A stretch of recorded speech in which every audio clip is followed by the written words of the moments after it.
अमरावती जिल्ह्यात आता कोण कधी कोणाच्या संपर्कात येईल हे आता कोणी सांगू शकत नाही।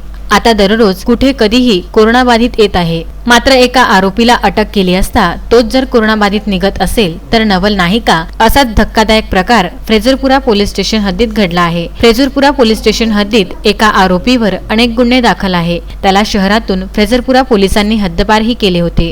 मात्र तो शासनाच्या नियमांचे भंग करून त्याच्या राहत्या घरीच फ्रेजरपुरा येथे राहत असल्याची माहिती पोलिसांना शुक्रवारी रात्री मिळाली। यावर फ्रेजरपुरा डीबी पोलिसांनी तडीपार आरोपीला शनिवारी सकाळी 4:30 वाजताच्या दरम्यान ताब्यात घेतले। त्याला न्यायालयात हजर करण्यापूर्वी त्याचे जिल्हा सामान्य रुग्णालयात वैद्यकीय चाचणीसह कोरोना चाचणी केली असता त्याचा अहवाल पॉझिटिव्ह आल्याने सर्व पोलीसच आश्चर्यचकित झाले आहे। शेवटी अँब्युलन्स बोलवून तडीपार आरोपीला उपचाराकरिता सुपर कोविड रुग्णालयात दाखल करण्यात आले।